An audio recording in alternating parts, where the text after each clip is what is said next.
Hello gamers, this is Flamin' Gamin7 back with another episode of my Crazy High School Romcom, the funny mobile romcom game that I am still dedicated to finishing under... I don't know where I was going with that. I was gonna say under any circumstances, but I don't even know what that really means. We're gonna continue where we left off. Commander Pantsu is here. And he's gonna just give us wisdom. The words of my mother echo in my mind. All work and no play can make you dumb. In my case, all work and no play makes me hallucinate. I thought it was only a temporary headache, but despite having taken a shower, Commander Pantsu's still there, just like a real person. As the main character of my manga, Commander Pantsu has the power to hear the voices of stolen underwear. I'm kind of worried about where this is going. What if she slips something into your bag? And you know what I mean by something if you watched the last episode. A panty whisperer, if you will. What does that mean? Someone who saves the world from the threat of underwear thieves. You know, man, I don't doubt that your art's good, but is this gonna sell? This sounds like something only stupid American middle schoolers would buy. Something like Captain Underpants. I haven't read the Captain Underpants comics in ages, but I honestly remember them being really good. The show I've watched recently, and... it's not bad, but it's more in line with what you'd expect from something based around underpants. Why are you so quiet, Flamin'? Speak up. I want to hear your voice. Will you shut up? You're nothing but a figment of my imagination. That is so rude. He and I argue as I make my way to school. Come on, Flamin', aren't you excited to see me, the one and only defender of the helpless, the ultimate hero of all heroes?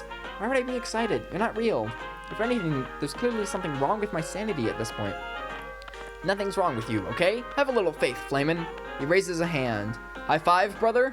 Oh, and now he's trying to be friends with me. What should I do? High five! I'm gonna look stupid doing this, but here goes. High five! That's the spirit, brother. I go to slap the palm of his hand. Do I feel something or does it phase through? But my hand goes right through. Oh, I thought he was real for a moment.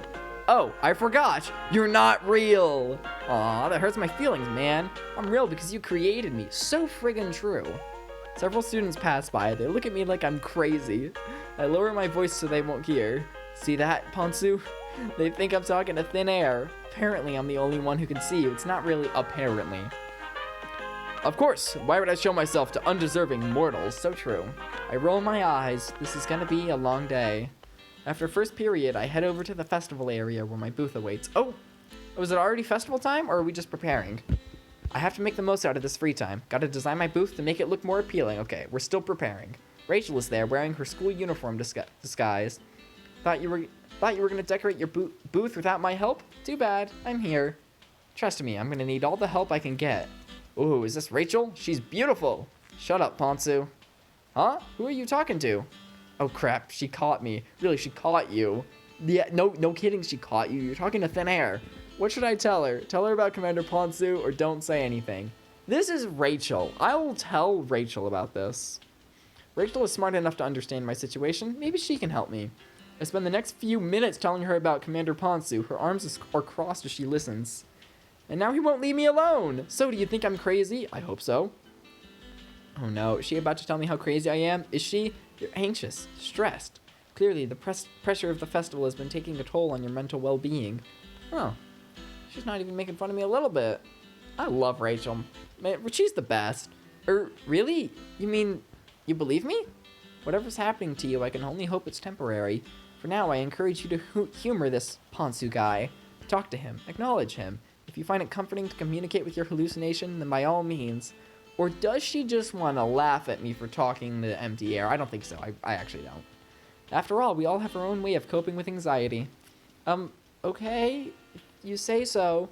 Oh ho ho, I like her already, Flamin'. Anyway, shall we begin? We enter one of the classrooms that's been used for the school festival.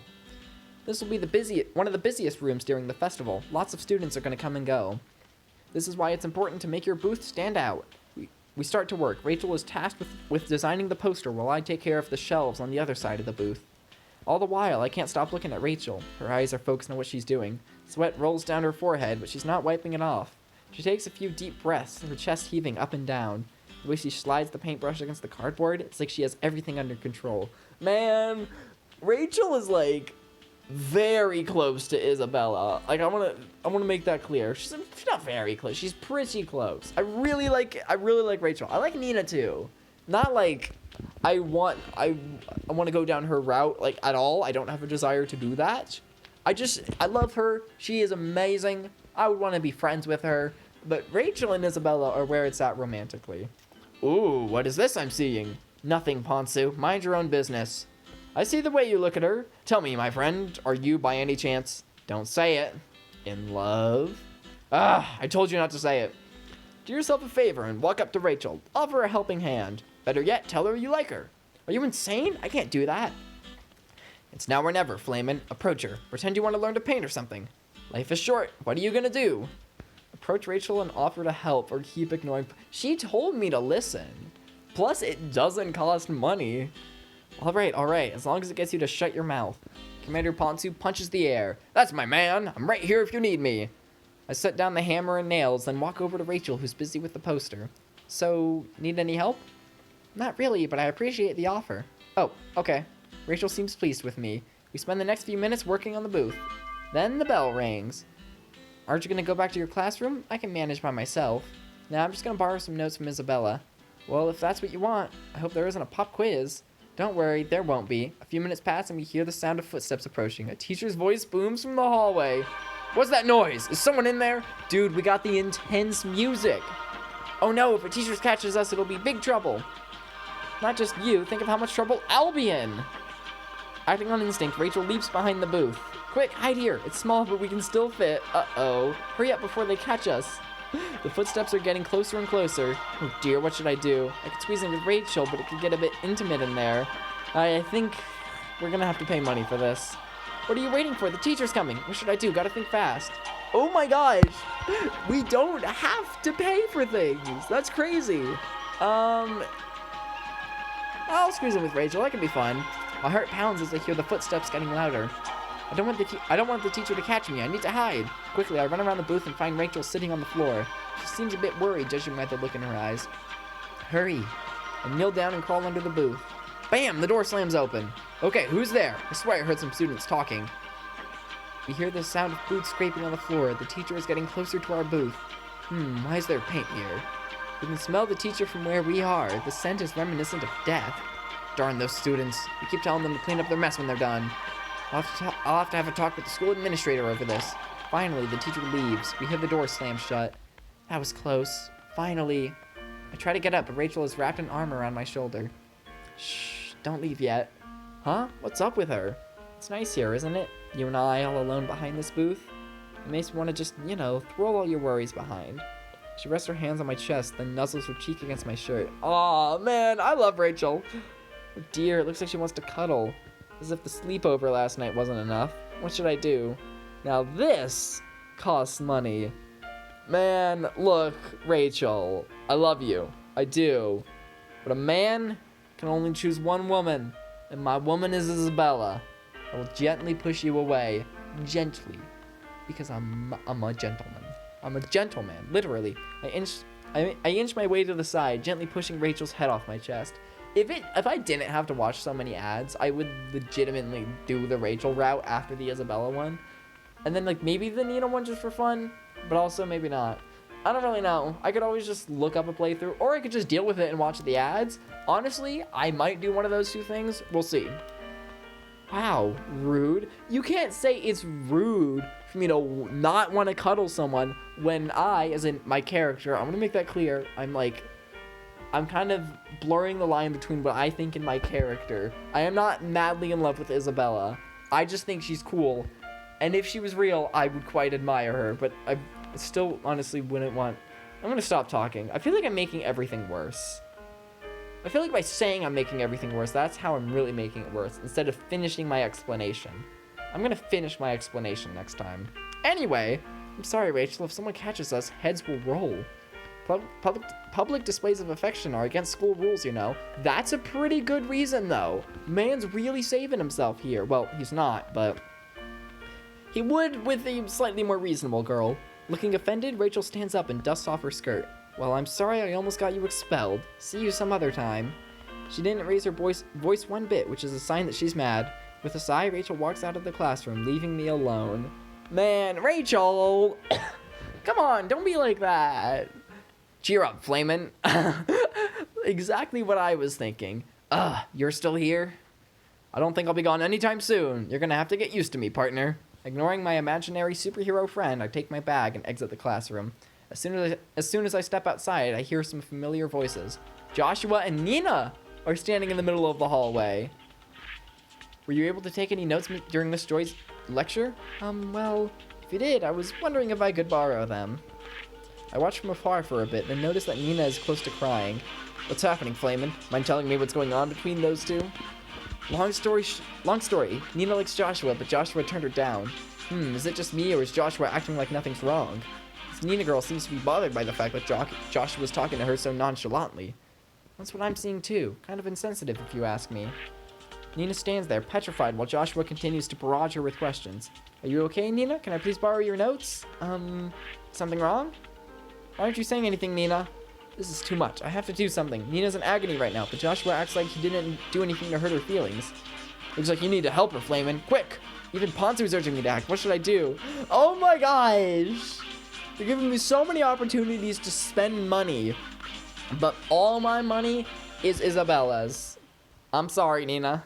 I'm not going to do anything, Pantsu. I don't want to get in a fight with Joshua. Pantsu slaps his forehead. I can't believe my creator is such a coward. I'm not a coward, so shut up. I yell so loudly that Nina hears me. Sorry, Nina. I was just talking to this hallucination of a man in underwear. Flamin', I didn't see you there. Hi. Joshua looks pissed. Well, now that you're already a part of this, you may as well just step in and say so. You could just kind of be like, oh, hey, Joshua, I heard you needed notes. I took them. That could work. Oh, I get it. You won't talk to me, but when Flamin' passes by, you're suddenly all ears. Dang. Never mind about the notes, Nina. Sorry for bothering you. Joshua storms off. Looks like I made him angry, but was it my fault? No, not really. You just, well, were yelling at an imaginary underwear superhero. But, you know, people have done worse things. Nina looks at me with a guilty expression. Don't mind him. He can get a bit touchy sometimes. Okay. I believe you then. Nina extends her hand. Can I walk you home? I'd like that very much. The walk towards my house is uneventful at the very least. Nina and I have a lot of fun chatting about school. After the incident with Joshua, she seems determined to forget everything she's, gone through. If Nina is happy, then I am too. We arrive at my house after a few minutes. The weather is nice and the tree branches are swaying in the breeze. Here we are, Flamin', home sweet home. Thanks for walking with me, Nina. As usual, I enjoyed our conversation. Anytime, Flamin'. Huh? What's that? She points in the direction of my room. I look at where she's pointing and my heart skips a beat. I have a theory. Oh no! To my horror, I can see that my window has been left open. That's not the worst part. That's actually not at all what I was expecting. I have a dirty mind, so I just assumed that Rachel left her bra here. We're moving on from that. We've moved on from that a while ago. The wind is blowing the papers off my desk. My manga! This is actually awful, though. Run, Flamin', run! Save my story! Without a second thought, I quickly run into the house and head upstairs. Dude, we do not have to pay for this. All the while, my pulse is racing. The world seems to be spinning in circles around me. I can't bear the thought of losing all my hard work. My manga, my most prized possession. What happens if I lose everything? What will I sell at the festival now? Dark thoughts race into my mind as I turn the doorknob. To be continued! Man, I wasn't gonna record another episode right now. But I don't have the tickets. I don't have the tickets to continue. Should I just go ahead and buy one? Should I just go? It costs so much money. And it costs... Oh, hold on. I'm at the wrong thing. It costs about 300 rupees per thing. Rubies with a B for things that I have to buy. Like, the choices. I still have enough for 3 choices. I don't think it's that big of a deal. I could buy 5 tickets, but I think because we're getting free ones now, I don't think it's worth it. So I'm just gonna buy the 1. And then, I mean, I'm gonna record the next episode right now. You have to wait until probably tomorrow to see it. So, yeah, it kind of sucks to be you guys. I'm gonna do my outro now, and you have to wait a whole day. For now, gamers, this has been Flamin' Gamin' 7. Make sure to like and subscribe, and remember, kids, eat your green vegetables.